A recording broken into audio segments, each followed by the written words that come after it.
प्रश्नावली 1 का last question, 5th question में आए थे हम। एक त्रिभुज ए बी सी की रचना कीजिए। एक त्रिभुज ए बी सी की रचना करना है।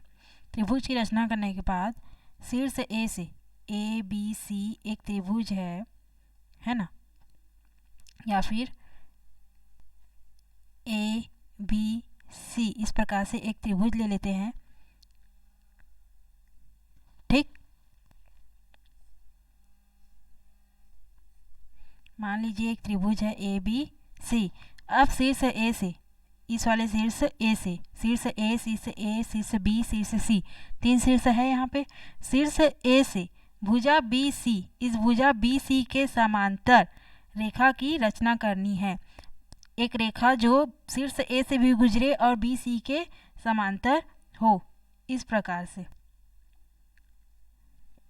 बी सी के समांतर हो, ऐसे है ना। ये भुजा और ये भुजा आपस में दोनों समांतर हो और ए से भी गुजरे, ऐसा एक रचना करना है।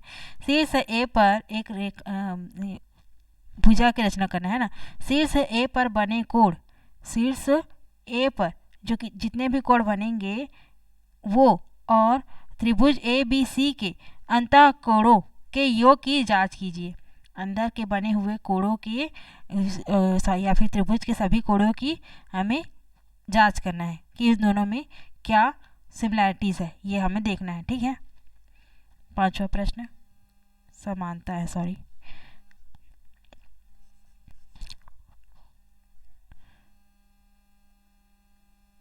रचना के चरण, पहला स्टेप लिखते जाना है और एक त्रिभुज ए बी सी की रचना करनी है ना। तो पहले स्टेप लिखते जाएंगे और रचना साथ में करते जाएंगे। ठीक, सबसे पहला स्टेप क्या होगा कि एक लाइन हम बनाएंगे। एक त्रिभुज की रचना करनी है तो उसके लिए एक भुजा चाहिए, उसके लिए सबसे पहले एक लाइन चाहिए, है ना। एक लाइन बना लेते हैं, नाम रख देते हैं एल, है ना। तो एक रेखा या फिर लाइन एल खींचा, एक रेखा एल खींचा। अब इस रेखा एल पर एक बिंदु लेते हैं, इस रेखा एल पर एक बिंदु ए लेते हैं। रेखा एल पर एक बिंदु ए ले लिया। अब बिंदु ए और एक बिंदु बी भी ले लेते हैं, क्योंकि एक भुजा चाहिए तो 2 बिंदु होना चाहिए ना। एक पूरी भुजा चाहिए त्रिभुज की, तो एक रेखा पर 2 बिंदु लेना पड़ेगा, ए और बी, है ना। तो एक बिंदु नहीं, 2 बिंदु, 2 बिंदु ए और बी लिया, या फिर ए और सी ले सकते हैं, या फिर बी और सी 2 बिंदु ले लेते हैं। और एक पॉइंट कहीं पर भी, क्योंकि इस त्रिभुज की हमें ना ही भुजा की मान पता है, ना ही कोण की मान पता है, सिर्फ एक त्रिभुज की रचना कीजिए बोल रहा है ना। तो किसी भी माप का एक त्रिभुज हम यहाँ पे बना लेते हैं। तीसरा पॉइंट आएगा कि एक त्रिभुज जिसकी भुजा एक भुजा पता है बी सी है, ए बी सी बनाया, या फिर ए बी सी की रचना की। किसी रचना करने के लिए क्या कर सकते हैं, ए पर कंपास रख के एक आर्क किसी भी नाप का काटेंगे, उसी को उठा करके, उसी नाप को उठा करके बी पर रख करके उसी आर्क पर दोबारा काटेंगे, है ना। तो 2 आर्क जहाँ पे कटेगा उसको मान लेते हैं बिंदु सी, और ए से सी को और ए से बी को मिलाते हुए त्रिभुज की रचना कर लेंगे। इस प्रकार से त्रिभुज की रचना होगी। ठीक, अब हमें पूछा गया है कि शीर्ष ए से बी सी के समांतर कोई रेखा अगर हम खींचते हैं जो कि बी सी के समांतर हो और शीर्ष ए से गुजरती हो, तो शीर्ष ए पर बनने वाले कोण और इस त्रिभुज के पर बने कोणों पे क्या संबंध होगा, कोणों के बीच क्या संबंध होगा, ये हमें पूछा गया है। ठीक, चौथा पॉइंट अब हमें समांतर रेखा खींचनी है भुजा बी सी के। तो समांतर रेखा खींचने के लिए कंडीशन क्या होता है कि उनके संगत कोण, समांतर रेखाओं के बीच बने संगत कोण आपस में बराबर होता है। तो सी बी एल ये वाला एंगल, और यहाँ पर भी जो एंगल बनेगा, जो रेखा बनेगी वहाँ पर जो एंगल बनेगा वो यहाँ से लेकर यहाँ तक का दोनों आपस में बराबर होना चाहिए। तो बी से इस आर्क को नाप लेते हैं और ए से एक आर्क अपने आप, मतलब किसी भी माप का आर्क काटते हैं। अब बी से भुजा को नापते हुए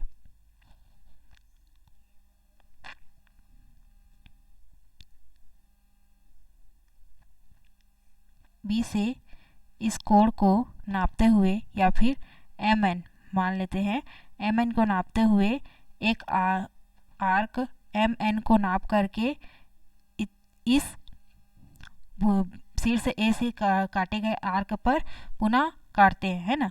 काटने के बाद हमें दो बिंदु मिल जाएगा, इसको नाम ले लेते हैं P, इसको नाम ले लेते हैं Q, है ना। तो A से Q को मिलाते हुए एक रेखा खींचते हैं।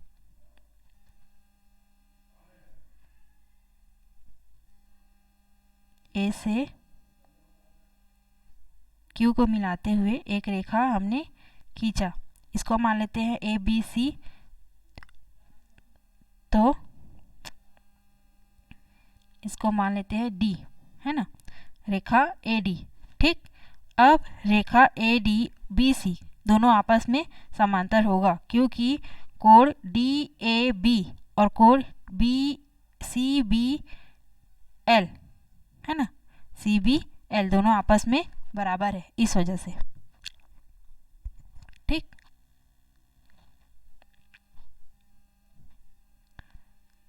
दो चाप किसी भी माप का, दो चाप हमने काटा बी से और ए से, है ना, किसी भी माप का दो चाप काटा बिंदु ए व बी से।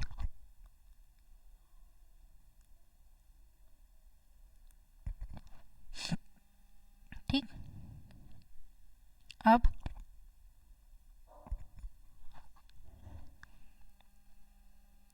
चाप काटने के बाद दो पॉइंट मिलेंगे भुजा बी सी और रेखा एल पर एक पॉइंट मिलेगा एम और भुजा बी सी पर एक पॉइंट मिलेगा एन, है ना। तो एम एन को माप कर शीर्ष ए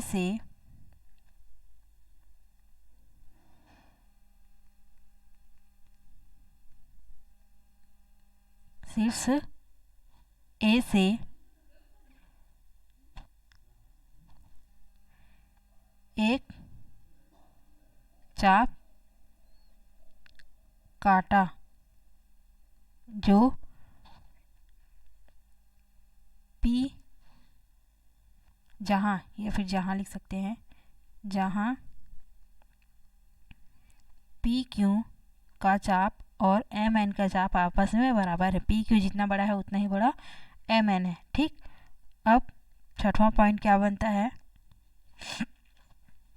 कि यहाँ कोण CBL बराबर है DAB के, कोण DAB के, अतः भुजा AD समांतर होगा भुजा BC के, है ना। यहाँ कोण CBL ये वाला कोण और कोण DAB ये वाला कोण दोनों आपस में जब बराबर है तो दोनों कोण यहाँ पर जो भुजा इन दोनों कोणों को बनाएगी वो दोनों भुजा आपस में समांतर होगी, अतः AD भुजा और BC भुजा दोनों आपस में समांतर है। ठीक, छठा पॉइंट हो गया। फिर सातवां पॉइंट क्या होगा,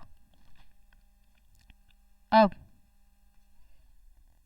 हमें पूछा था जब दो शीर्ष ए से BC के समांतर जब एक रेखा खींचा जाएगा तब शीर्ष ए पर बनने वाले कोण, शीर्ष ए पर जितने भी कोण बनेंगे वो, अब शीर्ष ए पर बनने वाले कोण क्या होंगे, कौन कौन से होंगे? पहला तो डी ए, इसको ले लेते हैं ई पॉइंट ले लेते हैं ना, तो कोण डी ए ई प्लस कोण डी ए सी, ये वाला कोण है ना, इतना वाला हिस्सा, प्लस कोण D A C plus C A B, इतना वाला भाग, कोण सी ए बी, तीनों कोणों का योग 180 अंश होगा। क्यों? क्योंकि तीनों ही एक कोण ए पूरा एक रेखा पर बना हुआ ना, इस वजह से सरल रेखा कोण से, सरल रेखा के कोण से तीनों कोणों का योग 180 अंश होगा। 8वां स्टेप क्या बनता है इसके बाद?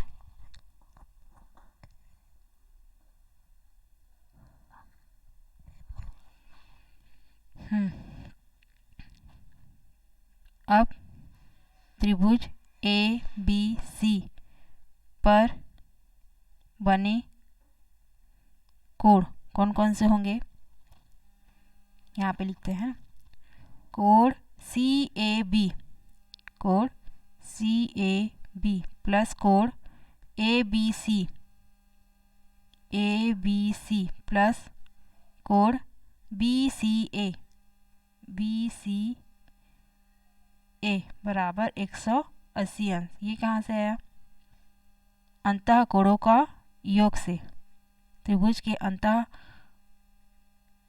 कोणों का योग 180 अंश होता है। इस वजह से यहाँ पे शीर्ष ए पर बने कोण और अंतः कोणों का योग दोनों ही 180 अंश और 180 अंश आता है। अतः हम कह सकते हैं कि शीर्ष ए से भुजा बी सी के, त्रिभुज के भुजा बी सी के समांतर अगर हम कोई रेखा खींचते हैं, तब शीर्ष ए पर जो कोण बनेगा वो और त्रिभुज के अंतः कोणों का योग दोनों आपस में बराबर होता है। यही हमें पूछा गया है इस प्रश्न में। ठीक है, इस प्रकार से रचना के चरण लिखते हुए, रचना करते हुए हमें इस दिए गए प्रश्न का उत्तर देना है। ठीक है, नेक्स्ट लिखते हैं। इसके बाद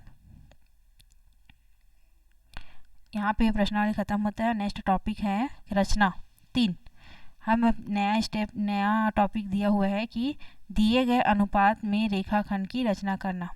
जो अनुपात दिया हुआ है उससे एक रेखाखंड की हम कैसे रचना करेंगे। इस रचना के लिए हम थेल्स प्रमेय या फिर थेल्स थ्योरम का प्रयोग करेंगे। समरूप त्रिभुज के में आपने थेल्स प्रमेय पढ़ा है। समरूप त्रिभुज के लिए आपने थेल्स प्रमेय पढ़ा है, जिसके अनुसार यदि किसी त्रिभुज में एक भुजा के समांतर, यदि किसी त्रिभुज में एक भुजा के समांतर एक रेखा खींची जाती है तो वह दो अन्य भुजाओं को समान अनुपात में विभाजित कर देती है ना।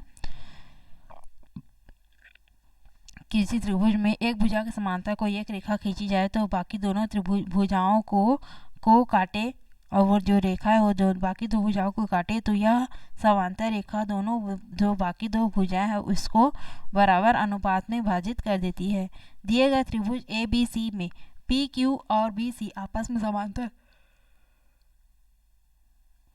पी क्यू रेखा भुजा बी सी के समांतर है। तो थेल्स थ्योरम के प्रमेय से हम कह सकते हैं कि A P upon P B बराबर होगा A Q upon Q C के। दोनों भुजाओं का अनुपात आपस में बराबर होगा आकृति 18 से। यदि A P is equal to 1/3 A B हो तो थेल्स प्रमेय से हम कह सकते हैं कि ए पी का वैल्यू ए बी के 1/3 के बराबर होगा। तो थेल्स थ्योरम से हम कह सकते हैं कि ए क्यू बराबर 1/3 ए सी होगा।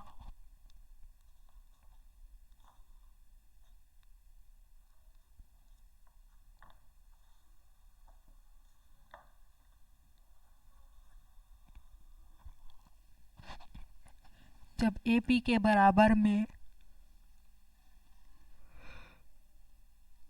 1/3 ए बी लिख सकते हैं, तो ए क्यू के बराबर में दोनों को अगर अलग अलग देखें हम, A P upon A B है, तो इसको हम क्या देख रहे हैं कि ए पी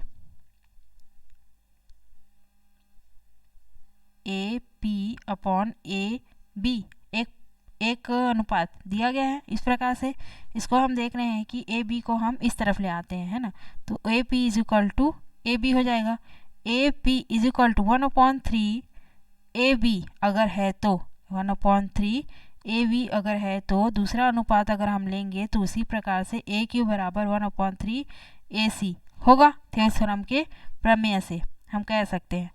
ठीक,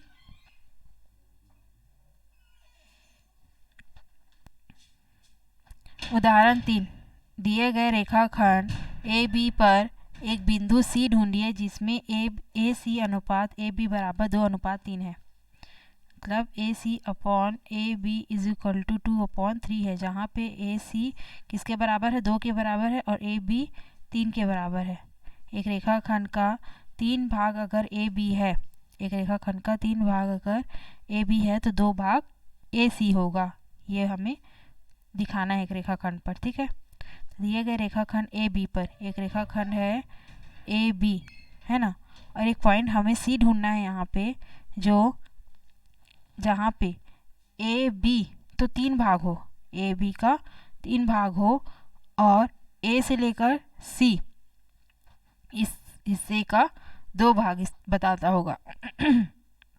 ठीक, तो 1 2 भाग सी बता रहा है और 1 2 तीसरा भाग बी बता रहा है। इस प्रकार से हमें एक रेखाखंड की रचना करना है।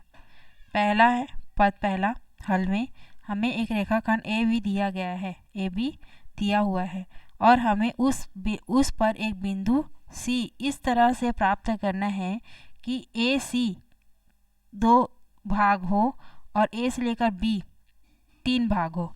1 2 3 भाग हम एक रेखाखंड के करते हैं तो 1 2 तीसरा भाग तो किसका हो, ए बी का हो, और ए से लेकर सी 1 और 2 भाग के हों, है ना।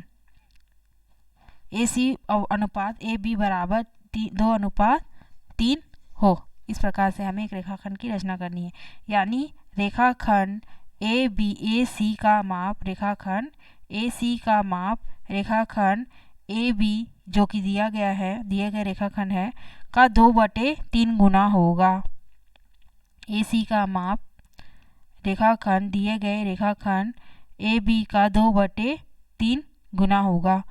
अगर हम A C upon A B is equal to 2/3 को ए सी के बराबर ए सी को बराबर में ले लेते हैं तो ए बी 2/3 के गुणा में चला जाएगा, है ना। तो ए सी ऐसा ढूंढना है जहाँ 2/3 ए बी का 2/3 भाग हो जाए। इस प्रकार से हमें ढूंढना है। अब ए बी को 3 बराबर भागों में काटेंगे, क्योंकि हर में कितना दिया हुआ है, 3 दिया हुआ है ना, तो 3 हिस्सा बनेगा जिसका 2 हिस्सा हमें ए सी को बताना है। ठीक, तो 3 बराबर भागों में विभाजित करें और उनमें से 2 भाग ले तो वह पूरे रेखाखंड का 2/3 भाग होगा। एक रेखाखंड लेते हैं जिसके 3 बराबर हिस्से करते हैं, जिसमें का अगर 2 भाग हम लेते हैं तो वो जो 2 भाग है वो उस पूरे रेखाखंड का 2/3 भाग होगा। अगर 1 भाग लेते तो 1/3 भाग होता, पूरा भाग लेते तो 3/3 भाग होता, है ना। तो 2 भाग लेते हैं जहाँ पे, तो वह उसमें से 2 भाग लेते हैं जो पूरे रेखाखंड का 2/3 भाग होगा या फिर 2/3 के बराबर होगा। हमें यह पता है कि किसी त्रिभुज में एक भुजा के समांतर, किसी त्रिभुज में एक भुजा के समांतर खींची गई रेखा अन्य 2 भुजाओं को समान अनुपात में विभाजित करती है। आकृति 21 से हम देख सकते हैं एक त्रिभुज है ए बी और A3, ए बी और A3 एक त्रिभुज है ना, जहाँ सी और A2 इस त्रिभुज के 2 भुजाओं को विभाजित कर रहा है या फिर तीसरी भुजा के समांतर है। ठीक, के अनुपात करती है, तो क्यों ना ए बी के साथ न्यून कोण बनाती हुई एक किरण खींचे। ए बी रेखाखंड के साथ न्यून कोण बनाती हुई एक रेखा हमें खींचनी है, लेकिन इस न्यून कोण को भी कैसा बनाना है, ऊपर की तरफ नहीं, नीचे की तरफ, है ना, जिस पर 3 बराबर भाग लिए जा सकें। जिस पर 3 बराबर जब भाग हम लें तब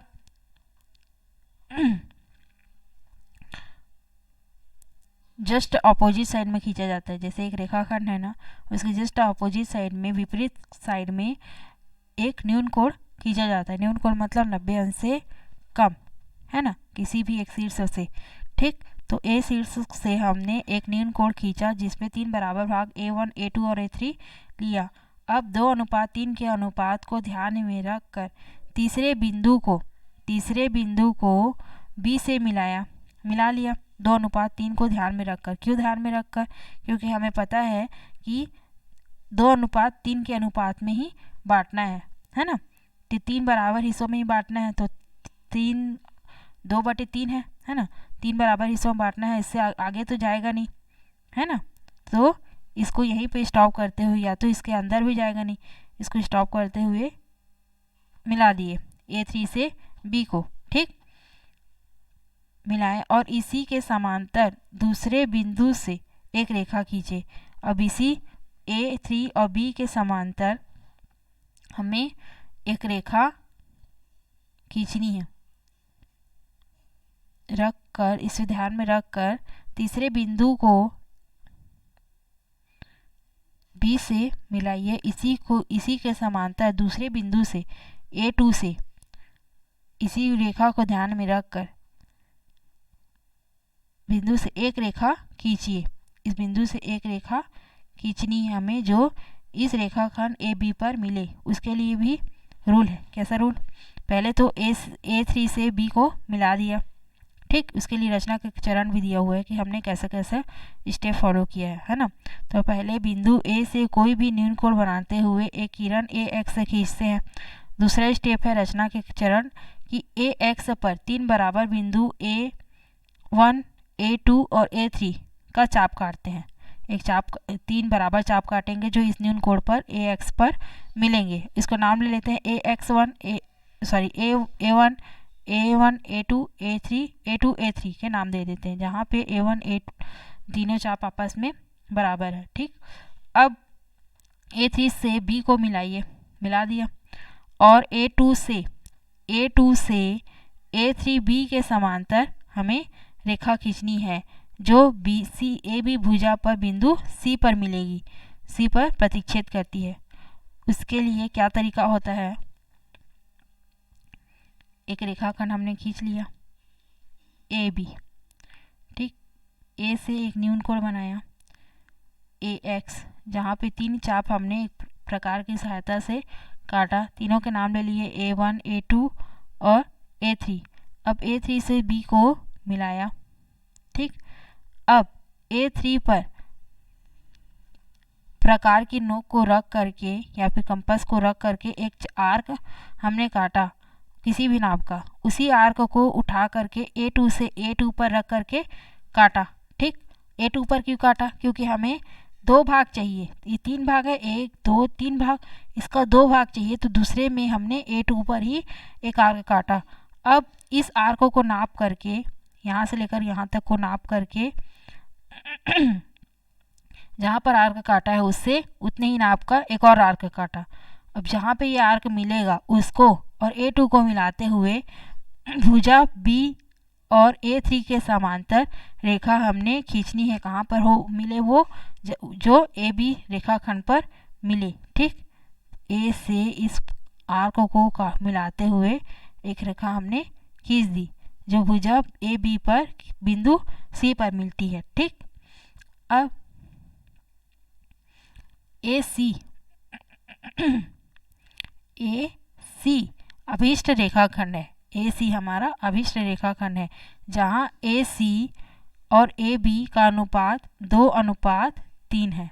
AB 3 हिस्से में है तो AC 2 हिस्से में है। ठीक, इस प्रकार से रेखाखंड के दिए गए अनुपात के रेखाखंड का रचना करना है या फिर बराबर भागों में बांटना है। ठीक। पद तीसरा, हमें प्रमाण भी देखना है। यह ज्यामितीय रचना के आधार पर कैसे कह सकते हैं कि हम ज्यामितीय रचना के आधार पर अगर हम कैसे कह सकते हैं कि AC/AB बराबर 2/3 आया है या नहीं। तो त्रिभुज A3 में त्रिभुज AB और A3 और त्रिभुज ACA2 दो त्रिभुज है। दोनों को आपस में अगर हम टेस्ट थ्योरम से समरूप ले आते हैं, है ना, में A2 और C समांतर है A3B से, है ना, दोनों ही आपस में समांतर है। A2C और A3B समांतर है तथा हम कह सकते हैं कि थेल्स प्रमेय से हम कह सकते हैं कि AC/AB दोनों त्रिभुज में AC/AB बराबर होगा, सॉरी एक ही त्रिभुज में जब ये भुजा और ये भुजा आपस में जब बराबर समांतर है तो दोनों अन्य भुजाएं जो होंगी वो समान अनुपात में भाजित होंगी। तो AC/AB बराबर हो जाएगा A2/A3 के। ठीक।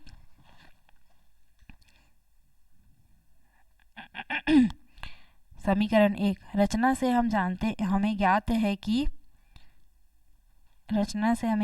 कि A2/A3 2/3 के बराबर है। चूँकि A3 3 बराबर भागों में विभाजित है, इसलिए अतः AC/AB बराबर A2/A3 2/3 होगा समीकरण 1 और 2 से।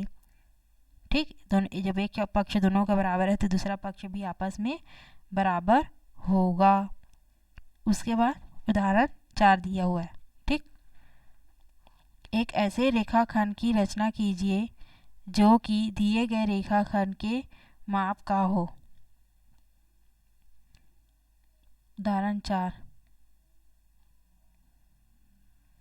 ऐसे ही फिर नेक्स्ट टॉपिक है समरूप त्रिभुज की रचना। ठीक है। तो उदाहरण 4 को हम नेक्स्ट वीडियो से देखेंगे।